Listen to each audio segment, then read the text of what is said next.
Hello बच्चों, आज हम देखेंगे कक्षा 10वीं के मैथमेटिक्स के फर्स्ट चैप्टर का इंट्रोडक्शन। हम देखेंगे सबसे पहले प्राकृतिक संख्या के बारे में जानेंगे कि प्राकृतिक संख्याएं कौन सी होती हैं। तो प्राकृतिक संख्या के बारे में जानेंगे। वो होती है जो एक से स्टार्ट होती है। ओके, देखेंगे प्राकृतिक संख्या एक से स्टार्ट होती है, जैसे कि 1, 2, 3, 4, 5, 6। ये ऐसे ही आगे जाती है और ये हमारी प्लस की इन्फिनिटी तक आगे जाती है। इन्फिनिटी का मतलब होता है अनंतों की। इन्फिनिटी का मतलब अनंत होता है। ये एक से स्टार्ट होती है और अनंत तक जाती है। इसके बाद हम आते हैं पूर्ण संख्या में। ओके, पूर्ण संख्या की बात कर लेते हैं। 0, 1, 2, 3, 4, 5 ऐसे ये आगे जाती जाएगी और ये भी प्लस की इन्फिनिटी तक आगे जाती है। मतलब मैं आपको बता दूं कि जैसे कि प्राकृतिक संख्या हमारी एक से चल करके इन्फिनिटी तक जाती है, तो पूर्ण संख्या हमारी क्या होती है, 0 से चल के इन्फिनिटी तक जाती है। मतलब कि पूर्ण संख्या में हम 0 ऐड कर देते हैं तो हमारी पूर्ण संख्या हो जाती है। हम देख लेते हैं पूर्णांक। ओके, किसको देखेंगे, पूर्णांक को।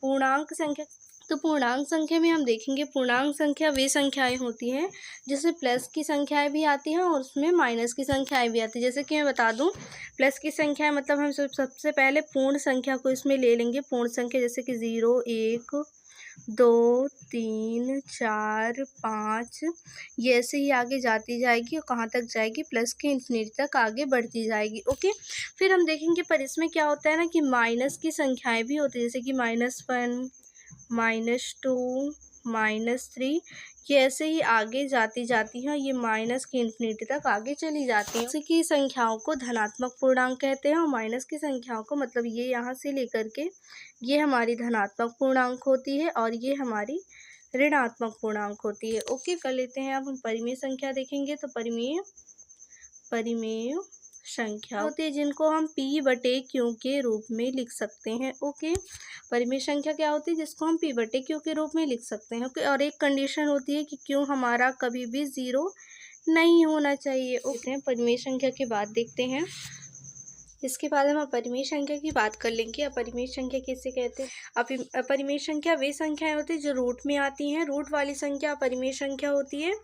और एक क्या होता है, पाई जो होता है वो भी अपरिमेय संख्या में आता है। ओके, रूट वाली संख्या में हम देखेंगे कोई संख्याएं होती है जो रूट में होती हैं, पर रूट का मतलब होता है वर्ग। ओके, जैसे कि अगर हम इसका देखते हैं √4, क्या ये अपरिमेय संख्या है, तो नहीं, क्योंकि √4 किसका वर्ग है, 2 का वर्ग है ना। इस 4 को हम खोलेंगे, जैसे कि √4 का अभाज्य गुणनखंड करेंगे 4 का, तो 2 दूनी 4, फिर 2 एकम 2 हो जाएगा। ठीक है, फिर ये हो जाएगा हमारा, ये हम काट दिए तो ये क्या हो जाएगा, 2 × 2 आएगा ना, 2 × 2 करके आ जाएगा इस रूट में। तो इसको हम बाहर निकालेंगे, जोड़ा बनेगा, वर्ग कर रहे हैं तो 2 आएगा आंसर। तो ये हो जाएगा हमारा क्या, परिमेय संख्या। तो इसको हम अपरिमेय संख्या नहीं बोल सकते। समझ लीजिएगा अच्छे से कि वास्तविक संख्याएं वे संख्याएं होती हैं जो अपरिमेय और परिमेय संख्या दोनों से मिलकर के बनती हैं, वे वास्तविक संख्याएं कहलाती हैं। ओके, ये आपकी परिभाषा हो जाएगी। अभाज्य संख्या, अभाज्य संख्या की हम बात कर रहे हैं। अभाज्य संख्या में देखेंगे हमारी अभाज्य संख्या क्या होती है, जैसे कि अभाज्य संख्या हमारी 2, 3, 5, 7, 11 इसको 11 कर लेंगे, 11 कर लेते हैं। इसके बाद ये आगे ऐसे जाती जाएगी और इसमें बहुत सारी अभाज्य संख्याएं आएंगी, पर हम देखेंगे 2, 3, 5, 7, 11 इसमें क्यों आ रही है। तो मैं आपको बता दूं, अभाज्य संख्या वे संख्याएं होती हैं जो सिर्फ एक के टेबल में आती हो और खुद के टेबल में आती हो, वो अभाज्य संख्या कहलाती है। जैसे कि हम देखेंगे 2 को, तो 2 जो है हमारा सिर्फ अपने पहाड़े में आता है, जैसे 2 एकम 2 और 2 एकम 2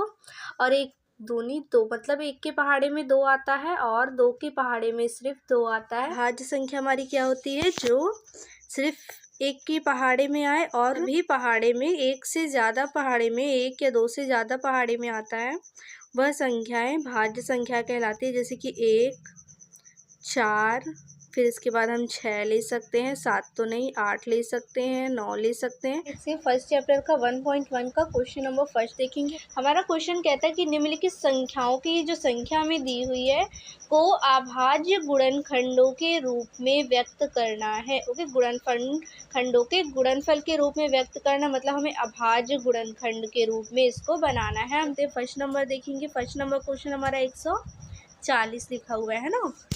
तो हम 140 का क्या करेंगे, एलसीएम निकालेंगे तो हमारा क्या आ जाएगा, 2 से हम करेंगे पहले तो 2 सत्ते 14, फिर 1 0 आ जाएगा। ओके, 2 से फिर से करेंगे तो 2 तिहाई 6 हो जाएगा, फिर इधर 1 इसको दे देंगे, 2 पंचे 10 हो जाएगा, है ना। फिर हम 2 से नहीं कटेगा, फिर ये 3 से भी नहीं कटेगा, फिर हम इसको क्या करेंगे 5 से काटेंगे। ओके, तो 5 से काटेंगे तो 5 सत्ते 35, फिर ये 7 से कटेगा तो 7 एकम 7। ओके, तो इसका आंसर क्या आएगा देखेंगे, 140 का हमारा आंसर आएगा 2 गुणे 2 गुणे 2 गुणे 7। ओके, तो देखिए हमारे गुणनफल आए हैं। यही हमारी क्या है, अभाज्य संख्या। क्या थी, भाज्य संख्या। ये हमारी भाज्य संख्या थी, इसको हमें अभाज्य संख्या के गुणनफल मतलब देखो गुणे गुणे लगाए हैं ना हमने, तो इस गुणनफल के रूप में हमें व्यक्त करना था तो हमने व्यक्त कर दिया। ओके, सेकंड नंबर क्वेश्चन की ओर बढ़ते हैं और सेकंड नंबर क्वेश्चन देखते हैं। पर लिखा हुआ है 156 को हम क्या करेंगे, अभाज्य गुणनखंडों के गुणनफल के रूप में व्यक्त करेंगे। हम 2 से काट रहे हैं, 2 से काटेंगे, 2 से काट रहे हैं तो जिसकी लिखेंगे हम, ये क्या हो जाएगा 2 सत्ते 14, एक बचा इसको दे देंगे, एक बचा इसको दिए, 2 8 16 हो जाएगा। फिर इकाई अंक में 8 है तो फिर हम 2 से काटेंगे तो देखेंगे 2 तिहाई 6 हो जाएगा, फिर 2 नीम 18 हो जाएगा। ओके, फिर इसके बाद हम देखेंगे इकाई अंक में 9 है। ओके, पर ये 2 से अब नहीं कटने वाला, हम देखेंगे क्या ये 3 से कटेगा, तो हम क्या करेंगे 9 और 3 को प्लस कर देंगे तो कितना आएगा, 9 11 और 2 12 हो ना, ये 12 आएगा। तो 12 हमारे 3 के पहाड़े में आता है इसलिए 3 से कट जाएगा, तो 3 से काट देंगे, 3 एकम 3 और 3 तिकाई 9, फिर ये क्या होगा, ये 13 13 से ही कटेगा, 13 एकम 13 हो जाएगा। तो हम देखेंगे 156 के अभाज्य गुणनखंड क्या आए हैं, अभाज्य गुणनखंड के रूप में हो गया है 38 25, 38 और 25 लिखा हुआ है। इसका हम क्या करेंगे, एलसीएम करेंगे। 38 25 का लेते हैं, 38 और ये हो गया 25, ये इकाई अंक में हमारा क्या लिखा हुआ है 5, तो ये हमारा क्या है 2 से तो बिल्कुल भी नहीं कटने वाला। ओके, हम इसको 3 से देखते हैं कि कटेगा कि नहीं कटेगा। ओके, तो हम क्या करेंगे, 3 को प्लस करेंगे, ये 3 लिखा हुआ है, 3 को प्लस करेंगे, 8 को प्लस करेंगे और 2 को प्लस करेंगे और ये 5 को प्लस करेंगे। ओके, तो हम सभी को प्लस करेंगे तो देखेंगे कितनी संख्या है हमारी आने वाली है, तो 5 2 और 7, 5 2 7, 7 3 10 और 8 18 हो जाएगा। 18 क्या 3 के पहाड़े में आता है, बिल्कुल आता है, तो हम 3 से काट देते हैं। बच्चा इसको दे दिए, 3 सत्ते 21 और ये हो जाएगा 3 बचे 15। ओके, फिर हम देखेंगे ये 3 से कटेगा क्या, इसको प्लस करके देख लीजिएगा, ये अभी भी 3 से कटने वाला है। ओके, तो 2 छिक्का 12 हो जाएगा, 2 तिहाई 6, 3 दूनी 6 हो जाएगा, 2 आएगा यहाँ पे, 3 दूनी 6 हो जाएगा और 3 बचे 15। ओके, अब हम देखेंगे ये जो है ना हमारा, ये 5 से कटेगा। ओके, इसको प्लस करके देख लीजिएगा, ये 3 से अब नहीं कटेगा। ओके, 5 से देखेंगे तो यहाँ पे देखेंगे 3 चौके 12 होता है, यहाँ पे 4 आएगा। ओके, ये 5 से 5 एकम 5, फिर कितना 5 सत्ते 35। ओके, फिर ये क्या होगा 17 से ही कटेगा, 17 एकम 17 हो जाएगा। तो हम देखेंगे 38 35 का अभाज्य गुणनफल कितना आया है, देखेंगे इसी का चौथा नंबर देखते हैं। इसका है तो एलसीएम करेंगे, करते हैं जैसे कि 5 0 0 5, इसका एलसीएम करना है। देखेंगे रहे होंगे कि कैसे पता चला कि हमको 7 से काटना है या 5 से काटना है, तो आप खुद ही देख लीजिए। इकाई अंक में 5 है तो ये 2 से तो कटेगा नहीं, इसको प्लस करके आप देखेंगे 5 5 10 होता है, ये 3 से भी नहीं कटेगा। 5 से मैंने काट दिया, उसके बाद इकाई अंक में 1 आ गया, ये 5 से फिर से नहीं कटेगा। फिर इसके बाद हम 7 से काटे, 5 के बाद तो 7 से ही काटते हैं ना, 7 से काट के देखेंगे 7 से कट गया हमारा। इसके बाद हम देखेंगे ये 7 से नहीं कट रहा था, 11 से काटे, 11 से कट गया, फिर 13 से काट दिए। ओके, इसके बाद हम 5 नंबर देखते हैं। 5 नंबर हमारा लिखा हुआ है 7429। ओके, 7429 का हमें एलसीएम करना है। देखेंगे 7 डायरेक्ट किससे कटेगा, 17 से कटेगा, 17 से कटेगा तो हम देखो काटने से काटेंगे तो 19 दूनी 38 कट जाएगा और 19 तिया 57 कट जाएगा। ओके, फिर इसके बाद हम 23 से ही काटेंगे। का क्वेश्चन नंबर 2 का सभी क्वेश्चन हम इसमें सॉल्व करने वाले हैं। 3 क्वेश्चन है, 3 क्वेश्चन को सॉल्व करेंगे। अगर आप नंबर 2 लिखा हुआ है पूर्णांकों के निम्नलिखित युग्मों के एचसीएफ और एलसीएम ज्ञात करना है। देखेंगे जो पूर्णांक हमें दिए हुए हैं 26, 51, 510, 52, 336 और 54, ये जो युग्म मतलब होता है जोड़ा। ओके, पूर्णांकों का युग्म, उन सभी के एचसीएफ और एलसीएम ज्ञात करने हैं तथा इनकी जांच करना है। संख्याओं का गुणनफल हमारा बराबर होता है हमेशा एचसीएफ गुणे एलसीएम के। ये आप दो संख्याओं का गुणनफल एचसीएफ गुणे एलसीएम होता है, ये आपका ऑब्जेक्टिव में भी आ जाता है, तो आप अच्छे से याद कर लीजिएगा। ये एक सूत्र के रूप में है ना। 26 और 91 लिखा हुआ है, इसका हमें एचसीएफ और एलसीएम ज्ञात करना है, फिर हमें जांच भी करनी है। ओके, हम देखते हैं। सबसे पहले तो हम क्या करते हैं, इनका एलसीएम निकाल लेते हैं। पहले 26 का निकाल लेते हैं। 26 का निकालेंगे तो जैसे कि 2 एकम 2 हो जाएगा, 2 तिहाई 6 हो जाएगा, 13 एकम क्या हो जाएगा 13। 26 का तो आसानी से निकल गया। इसके बाद हम क्या करते हैं 91 का निकालते हैं, 91 का। 91 का देख लेंगे, 91 का काटेंगे हम। देखेंगे ये हमारा 2 से भी नहीं कटेगा, 3 से भी नहीं कटेगा, 5 से भी नहीं कटेगा। फिर इसके बाद हम 7 से काट के देख लेते हैं, 7 से ये कट जाएगा। ओके, 13 7 51 होता है ना, इसलिए 3 से 7 से कट जाएगा, फिर ये 13 एकम 13 हो जाएगा। तो जब हम दोनों को निकालेंगे फिर दोनों का गुणनफल हम यहाँ ला करके लिख देंगे। ओके, 2 गुणे 13 आया है 26 का, और 91 का कितना आया है 7 गुणे, है ना, 7 गुणे 13 आया है। 7 को अच्छे से बना लेते हैं, 7 गुणे 13, 7 गुणे 13। ओके, ये हमारा आंसर। एचसीएफ और एलसीएम ज्ञात करना था, तो हम देखेंगे एचसीएफ हमारा क्या होता है। पहले हम एचसीएफ देख लेते हैं, एचसीएफ। आप हमेशा याद रखिएगा कि एचसीएफ क्या होता है, दोनों में जो कॉमन होता है ना उसको एचसीएफ कहते हैं। जैसे कि 13 हमारा इसमें कॉमन है, इसलिए हम क्या कर लेंगे, एचसीएफ हमारा क्या हो गया 13। ये हम एलसीएम देखेंगे हमारा क्या होता है। एलसीएम वो होता है जो कॉमन होता है, उसको सिर्फ एक बार लिखना है, जो बचा हुआ है फिर सबको ले लेना है। जैसे कि हमारा 13 कॉमन था, इसको एक बार लिख लेंगे, फिर इसके बाद इसमें जो ही बचे, जैसे कि इस पहले वाले में 2 बचा था और नीचे वाले में 7 बचा था, उसको ले लेंगे। तो हम इन सभी का गुणा करेंगे तो हमारा आंसर कितना आएगा। ओके, 7 दूनी 14, 14 का गुणा करेंगे 13 से, तो हमारा कितना आएगा 182 आंसर आएगा। तो ये हमारा एलसीएम हो गया है, और इसका हम जांच करते हैं। ओके, आपको नीचे लिखना होगा, ठीक है, इसमें हमें जगह नहीं तो हम किनारे लिख देते हैं। जांच करनी है तो हम जांच करते हैं, जांच दो संख्याओं का गुणनफल। इधर साइड क्या लिखा हुआ है, देखो 2 संख्याओं का गुणनफल लिखा हुआ है। 2 संख्या हमारी क्या क्या थी, 26 थी, और गुणनफल मतलब गुणा करना है, और 91 थी, मतलब 2 संख्याओं का गुणनफल हमेशा एचसीएफ गुणे एलसीएम के बराबर है। तो एचसीएफ क्या आया है 13 आया हुआ है, और गुणे क्या कर लेंगे एलसीएम, एलसीएम क्या आया हुआ है 182। मतलब इसका गुणा करेंगे और इसका गुणा करेंगे तो दोनों का जो आंसर आने वाला है ना हमारा, वो हमारा सेम आने वाला है। अगर सेम नहीं आता तो हमने कुछ ना कुछ तो इसमें गलत किया हुआ है। तो हम इसका गुणा करके देखेंगे तो हमारा गुणा क्या आता है इसका आएगा हमारा 23 66 आएगा, और इसका भी हमारा क्या आएगा 23। ओके, 2 लिखा हुआ है 23 66। ओके, आप इसको एलसीएम मतलब गुणा करके देख लीजिएगा, आंसर सही आ रहा है। देख लेते हैं सेकंड नंबर वाला। सेकंड नंबर वाला देखेंगे, हमारा लिखा हुआ है 510। ओके, लिखा हुआ है 510 और 510 और क्या लिखा हुआ है 92, है ना, 92 लिखा है। 510 का एलसीएम निकालेंगे तो पहले हम क्या करते हैं 2 से काट लेते हैं, क्योंकि कई अंक में 0 है।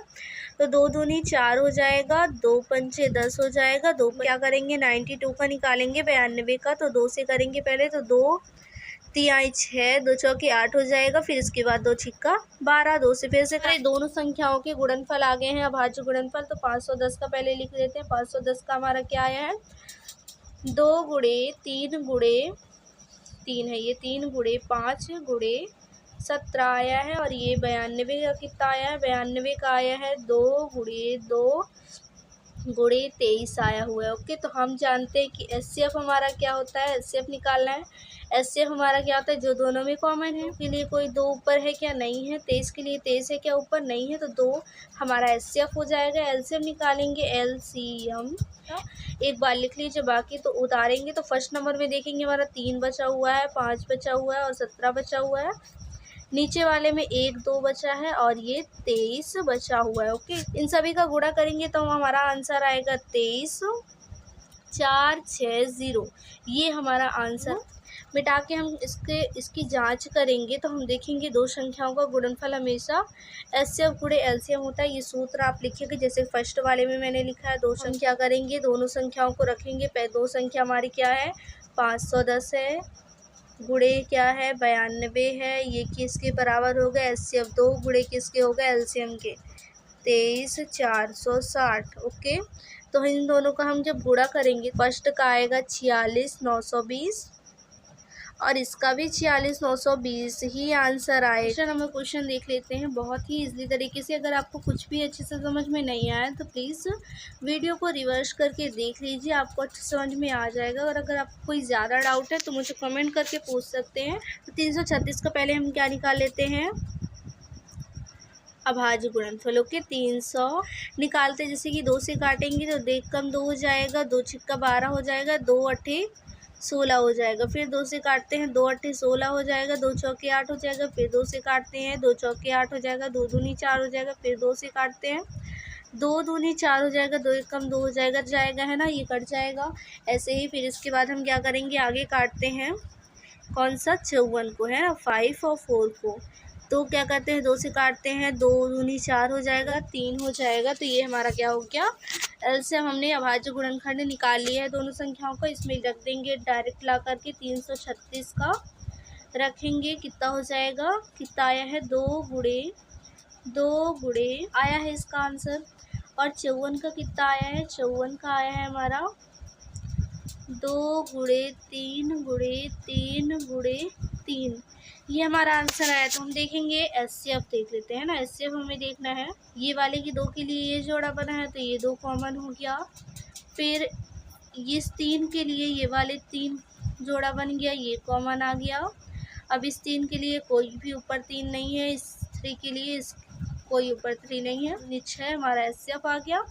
एलसीएम निकालेंगे, एलसीएम निकाल फिर ये हम इसको सभी को गुणा करेंगे तो हमारा आंसर कितना आएगा हम देख लेंगे। आंसर हमारा आने वाला है 30 और 24। ओके, ये 2 बना हुआ है 24, ये हमारा एलसीएम आएगा। अभी हमें जांच करनी है। ओके, जांच कर लेते हैं। तो हम क्या करेंगे दो संख्या ले लेंगे 336 गुणे 54 है ना 54 था, इसको आप यहाँ पर लिख लीजिएगा।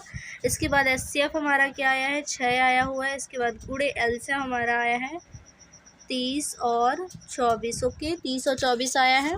इसके बाद हम देख लेंगे इन सभी का गुणा करेंगे 42। ठीक है, दोनों का आंसर सेम ही आने वाला है, आप गुणा करके देख लीजिए। तो हम देख लेंगे क्वेश्चन नंबर 3 लिखा हुआ है अभाज्य गुणनखंड विधि द्वारा निम्नलिखित पूर्णांकों के एचसीएफ और एलसीएम ज्ञात करना है। ओके, क्वेश्चन नंबर 3 का फर्स्ट नंबर क्वेश्चन हम देख लेते हैं, क्वेश्चन नंबर 23 का। ओके, एचसीएफ और एलसीएम हमें निकालना है। ओके, तो हम क्या करेंगे सबसे पहले इन सभी का अभाज्य गुणनखंड कर लेते थे ना। तीनों का अभाज्य गुणनखंड कर लिया है तो हम देखेंगे पहले 12 का लिख लेंगे, कितना आया है 12 का आया है 2 गुणे 3। फिर 15 का देख लेंगे, 15 का क्या आया है 3 गुणे 5। फिर हम देख लेंगे 21 का है ना, 21 का देख लेंगे तो 21 का क्या आया है 3 गुणे 7 आया हुआ है ना, 3 गुणे 7 आया है। हम क्या करेंगे एचसीएफ निकालेंगे, एचसीएफ निकालेंगे इसका। तो हमें एचसीएफ पता है कि जो चीज़ कॉमन होती है वो है ना। फर्स्ट नंबर में देखेंगे 3 है, सेकंड में भी 3 है, थर्ड में भी 3 है, तो 3 कॉमन हो जाएगा। इसके बाद हम एलसीएम देख लेंगे, एलसीएम हमारा क्या हो जाएगा जो बचा है उन सभी को लिख देना और कॉमन वाला एक बार लिखना है। ओके, तो 3 हम एक बार लिख लेते हैं, फिर बाकी जो बचा उसको लिख लेते हैं। तो 2 गुणे 2 हो जाएगा और 5 गुणे 7 हो जाएगा। तो इसका आंसर हमारा क्या आने 420 हमारा आंसर आएगा। क्वेश्चन नंबर फर्स्ट हमने सॉल्व कर लिया है क्वेश्चन नंबर 3 का। इसके बाद हम क्वेश्चन नंबर 3 का सेकंड नंबर क्वेश्चन था हुआ 17 23 लिखा हुआ है ना, 23 लिखा है, इसको दो मैंने लिखा है 23 है ये, और क्या हो जाएगा 29। ओके, इन सभी का हम क्या करते हैं अभाज्य गुणनखंड निकाल लेते हैं। पहले 17 का निकालेंगे तो 17 का हमारा हो जाएगा 17 ही हो जाएगा। ओके, 17 का 17 ही हो जाएगा। हम इसको ऐसे ही लिख देते हैं डायरेक्टली। फिर हम क्या करेंगे 17 गुणे 1 भी लिख सकते हैं। ओके, 17 गुणे 1 लिख सकते हैं। और फिर हम क्या लिख सकते हैं 23 का लिखेंगे तो 23 गुणे भी 1 लिख सकते हैं। 23 डालेंगे तो ऐसे अब देखेंगे इन सभी में क्या कॉमन है 1 कॉमन है तो 1 ले लेते हैं। और एलसीएम देख लेते हैं, एलसीएम की ओर चलते हैं। एलसीएम देखेंगे, जो चीज़ कॉमन है एक बार लिख देंगे और बाकी जो बचा उसको लिख देंगे। तो सभी आप गुणा कर लेंगे, गुणा करके कमेंट करके बताइएगा। इसलिए हम देख लेते हैं, पहले 8 का देखेंगे। ओके, तो ये हमारी सारी अभाज्य गुणनखंड हो गए। ठीक है, हम 8 का लिख लेते हैं। पहले 8 का क्या आया है, 2 गुणे। ओके, एचसीएफ कॉमन देखना है, एचसीएफ कॉमन देखना है। तो इन सभी में कुछ भी कॉमन नहीं हो रहा है, तो हम मान चलेंगे कि एक हमारा कॉमन है। ओके, जब हमें कुछ भी कॉमन नहीं मिलता तो हम एक कॉमन ले सकते हैं। सभी का गुणा करेंगे तो हमारा आंसर क्या आने वाला है, 1800। ओके, आप गुणा करके देख लीजिएगा, आपका आंसर 1800 ही आएगा। ओके, क्वेश्चन नंबर 4 देख लेते हैं। क्वेश्चन नंबर 4 हमारा लिखा हुआ है, एचसीएफ 306 और 657 का 9 आया है। ओके, 306 और 657 का अगर हम एचसीएफ निकालेंगे ना तो 9 आया है। ये एचसीएफ निकाल के बताया है। ठीक है, हमें एलसीएम बताना है 306 और 657 का। मतलब क्वेश्चन नंबर 4 हम देख लेंगे। सबसे पहले हम दिया है लिख लेते हैं। ओके, दिया है, हमें दिया क्या है ये हम सबसे पहले लिख देते हैं। दिया है हमें कि एचसीएफ है ना, कौन कौन सी संख्याओं का, कौन कौन सी दो संख्याओं का, 306 और 657, इन दोनों संख्याओं का एचसीएफ हमें 9 दिया हुआ है। देखेंगे, ज्ञात हमें क्या करना है, ज्ञात करना है हमें एलसीएम। ठीक है, एलसीएम लिखना है यहाँ पे। एलसीएम हमें ज्ञात करना है कौन कौन सी संख्याओं का, 306 और 657 का हमें एलसीएम ज्ञात करना है। ठीक, सबसे पहले तो मैंने आपको बताया था क्वेश्चन नंबर 2 में कि दो संख्याओं का गुणनफल हमेशा एचसीएफ गुणे एलसीएम होता है। ये सूत्र है, मैंने बताया था आपको कि इस सूत्र को याद कर लीजिए, आपका ऑब्जेक्टिव में भी पूछा जा सकता है। इसी सूत्र से हम क्या करेंगे, चलेंगे और इसका एलसीएम हम निकालने वाले हैं। चलो हम देख लेते हैं। एलसीएम निकालेंगे, पहले हम लिख लेंगे सूत्र। ओके, तो सूत्र हमारा क्या होता है, पूरा सूत्र लिख लेते हैं। दो संख्याओं का गुणनफल। ओके, दो संख्याओं का गुणनफल हमेशा एचसीएफ गुणे एलसीएम होता है। ठीक है, दो संख्या हमारी क्या है, दो संख्या हमारी 306 और है 657, इन दोनों का गुणनफल। क्वेश्चन सूत्र कह रहा है ना, दो संख्याओं का गुणनफल 306 गुणे 657 का गुणन। तो आप देखेंगे 9 इधर साइड गुणे में है तो इधर साइड बटे में मतलब भाग में आ जाएगा। तो हम क्या कर लेंगे, 306। चलो हम इसको ऊपर वाला मिटा देते हैं और फिर हम क्या करते हैं, इसको सॉल्व करते हैं। ठीक है, इसको आप अच्छे से लिख लीजिएगा, दिया है और ज्ञात करना है। हम इसको आगे सॉल्व करते हैं, ऊपर की साइड में हम सॉल्व करते हैं। चलिए, तो हम क्या करते हैं, 9 को इस साइड लेके आएंगे तो बटे में हो जाएगा, है ना। तो 306 गुणे 657, इसको मिटा देते हैं। ओके, अच्छे से लिखते हैं हम। 657 बराबर क्या हो जाएगा, एलसीएम। 9 यहाँ पे जो था ना, इसको हम क्या करते हैं, बटे में ले लेते हैं इधर साइड। ठीक है, 9 साथ नहीं, 9 काट ही तो सकते हैं, इसको काटेंगे, 9 एकम 9 काट देते हैं। और हम क्या कर सकते हैं, 9 7 63 कर सकते हैं। कितना बचा, 63 कर दिए तो 2 बचा, 3 बचा। ओके, 3 बचा तो हम इसको क्या कर दिए, 3 कर दिए। 9 7 63 और 2 बचा, 2 इसको दे दिए तो 9 त्रिक क्या हो जाएगा, 9 त्रिक हो जाएगा 27। का बचा हुआ है 9 तो कट गया, 9 कम 9 से कट गया। अब हम क्या करेंगे, 306 का गुणा करेंगे तो हमारा कितना आने वाला है, 306 का गुणा करेंगे, इसको रेजर कर देते हैं, आप इसको लिख लीजिएगा। ओके, अगर आपने नहीं लिखा तो रिवर्स करके देख लीजिए। हम देखेंगे, इसका गुणा करेंगे तो हमारा आंसर आएगा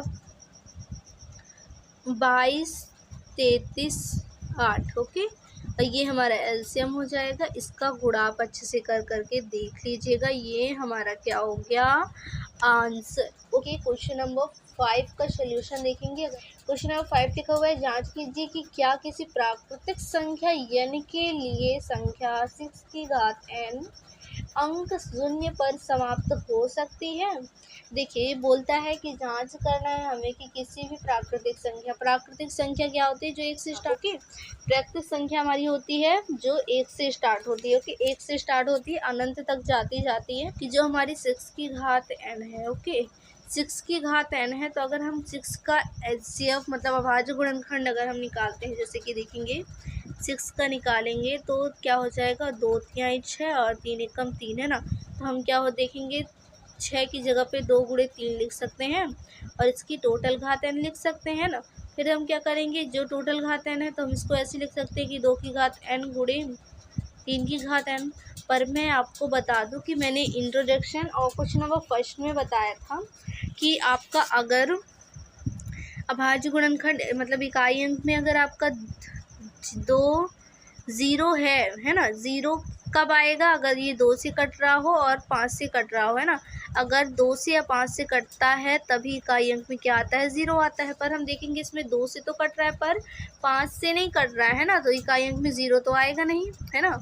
इकाई अंक में 0 तो आएगा नहीं, तो ये 6 की घात n का अभाज्य गुणनखंड 5 है ही नहीं, इसलिए ये 0 पर समाप्त नहीं होगी। तो हम क्या करेंगे, डायरेक्ट लिख सकते हैं, इसको मैं रेजर कर देती हूँ। हम जिससे कि डायरेक्ट लिख सकते हैं, नहीं होगी कौन सी घात n, क्योंकि इसका अभाज्य गुणनखंड 5 नहीं है, 2 है पर 5 नहीं है, क्योंकि 2 और 5 होता है तभी शून्य 0 पर समाप्त होती है ना, कोई भी इकाई अंक 0 पर तभी समाप्त होती है। ओके, तो ये आपका क्वेश्चन हो गया सॉल्व। क्वेश्चन नंबर 6 की क्या लिखा हुआ है, व्याख्या कीजिए कि 7 गुणे 11 गुणे 13 धन 13 और 7 गुणे 6 गुणे 5 गुणे 4 गुणे 2 गुणे 3 गुणे 2 गुणे 1 धन 5 भाज्य संख्याएं। नंबर 6 का पहला नंबर वाला ग्रुप देखते हैं, ठीक है। मतलब जो लिखा हुआ है, क्या लिखा है, 7 गुणे 11 गुणे 13 प्लस में 13। ओके, ये हमारा फर्स्ट है, 6 नंबर क्वेश्चन का फर्स्ट नंबर क्वेश्चन है ये। ओके, ये कहता है ये भाज्य संख्या क्यों है ना। तो हम देखेंगे जैसे कि ये हमारा देखेंगे ये गुणे वाला भाग है और ये प्लस में भाग है, मतलब इसका जोड़ा गुणे में एक ही इधर साइड बन रहा है और ये है, ठीक है। और बीच में प्लस का निशान लगा है, तो हम क्या कर सकते हैं, इससे कॉमन ले सकते हैं। इस वाले ग्रुप से हम इस वाले ग्रुप से 13 कॉमन ले सकते हैं। जैसे कि हम देखेंगे इससे 13 कॉमन लेते हैं तो निकल गया, उसकी जगह पर 1 बचा। फिर ये धन लगाएंगे, 13 इधर से भी निकल गया तो यहाँ पे भी 1 बचा, ये हमारा हो गया ये, ठीक है। समझ में आया आपको। फिर ही हम देखेंगे 13 को 13 लिख देंगे, इसका गुणा करेंगे तो 11 7 का गुणा करेंगे तो 77 हो जाएगा। 77 का 1 से गुणा करेंगे तो क्या हो जाएगा, 77 ही रहेगा। फिर +1 लिखा हुआ है, फिर इसको कोष्टक में बंद कर देंगे। फिर हम क्या आगे लिखेंगे, 13, ये 13 लिखा हुआ है, 13 फिर 77 और ये क्या हो जाएगा, 78। तो आप देखेंगे कि ये किस रूप में आ गए, यहाँ पे कोष्टक के बाहर क्या होता है, इंटू का साइन। तो हमारा ये मैं यहाँ पर बता देती हूँ आपको, जैसे कि क्या लिखा हुआ है हमारा, 13 इंटू में 78।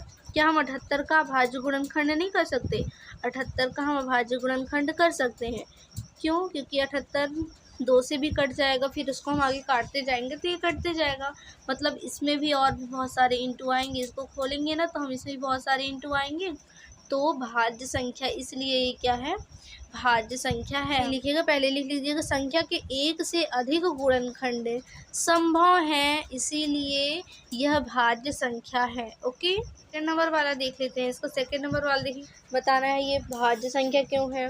तो हम क्या करेंगे, इसमें से देखेंगे ये गुणे वाला पार्ट है, ये प्लस में 5 है ना, इनसे हम क्या करते हैं 5 कॉमन ले लेते हैं। तो 7 गुणे 6 गुणे 5 तो चला गया बाहर, इसकी जगह पर 1 लिख देते हैं, 4 गुणे 1, फिर ये +5 तो बाहर चला गया, यहाँ पे बचा 1, ठीक है। फिर हम क्या करेंगे, इसको 5 को यही लिखा रहने देते हैं, इसका गुणा करते हैं। तो गुणा करेंगे तो 7 6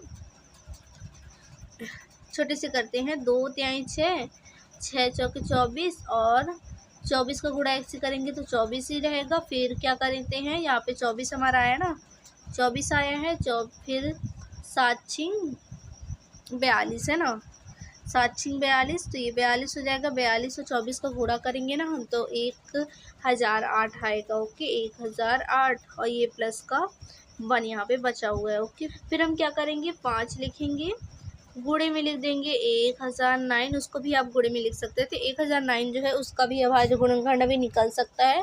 तो ये बहुत सारी संख्याएं हो जाएंगी, इसलिए क्या हो जाएंगी, ये भाज्य संख्या हो जाएंगी। तो हम क्या लिख देंगे, संख्याओं के एक से अधिक गुणनफल संभव है या फिर गुणनखंड संभव है, अतः यह भाज्य संख्या है, ऐसा आप लिख लीजिएगा। मैंने बता दिया है। तो अगर आपको मेरी वीडियो पसंद आई तो प्लीज़ मेरी वीडियो को लाइक कर दीजिए। ये आपको नहीं लिखना है, ओके, ये आपको नहीं लिखना है, ये रफ कार्य है, ये आपको नहीं लिखना है। और अगर आपको मेरी वीडियो पसंद आई तो अपने दोस्तों के साथ भी ज़रूर शेयर करना है। तब तक के लिए बाय।